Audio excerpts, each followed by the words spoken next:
Brothers, this is the day that the Lord has made. Let us rejoice and be glad. It is a gift, a favor that we shouldn't take for granted. I am here to share a message, and I trust that someone is going to be blessed. Sisters and brothers, my message goes like this. Faith doesn't exempt you or me from facing difficulties. You are an unbeliever, you are a believer. We must all face difficulties. Storms of life have to come to everyone. But as a child of God, you need to know that God will never allow difficulty if there's no divine purpose for it. God only allows difficulties in our lives if there's a divine purpose for it. In the Bible, in the Holy Bible, we have a lot of stories to prove this point. We have the story of Joseph to prove that point. We have the story of Anna to prove that point. We have a lot of stories of great vessels. But allow me today to use the story of Naomi to prove this fact. Naomi, for those of you who read the Bible, was a lady of Bethlehem, Judah, who had a husband, and then because of famine, they had to leave Bethlehem and move to a foreign land, Moab. So she moved with the husband to Moab. There in Moab, of course, she had 2 sons, and the 2 sons got wives. One wife was called Oprah, the other one was called Ruth. But she faced challenges, sisters and brothers, yet she was a servant of God who had steadfast faith. What were the challenges? Number 1, she lost her husband and became a widow. Number 2, as a citizen of Bethlehem, she became a foreigner in Moab. As a local in Bethlehem, she was a foreigner in Moab. So it means that from being a citizen and a local, she became an immigrant and a foreigner.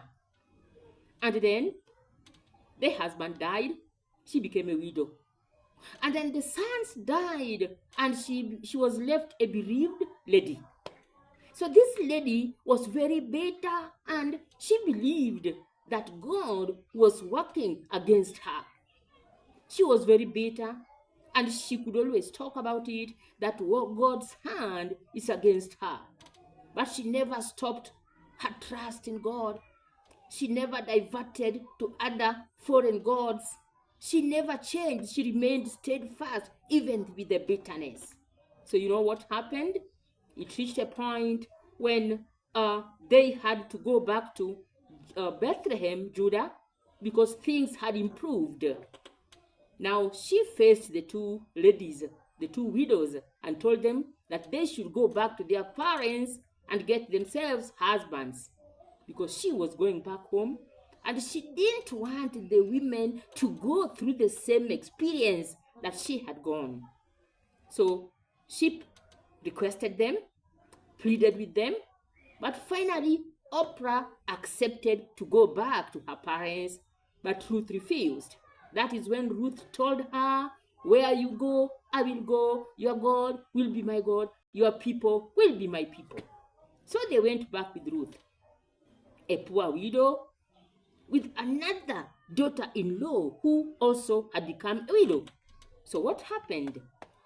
Ruth is the one who could look for food, they eat. So there was this man called Boaz, a very rich man, and he happened to be a relative of Naomi. So when Ruth came back and told Naomi that Boaz allowed her to take things, food from his farm, and even talked to the servants to be good to Ruth, and he even went as far as feeding Ruth, Naomi advised Ruth to advance So this resulted in Ruth getting married to Boaz. So what happened? Boaz and Ruth were blessed by a child, with a child by the name Obed. Obed finally gave birth to Jesse, and Jesse became the son of, the father of David. And we all know that Christ Jesus is a descendant of David, and that's the reason we refer to him as the son of David. The promise of an everlasting kingdom that was given to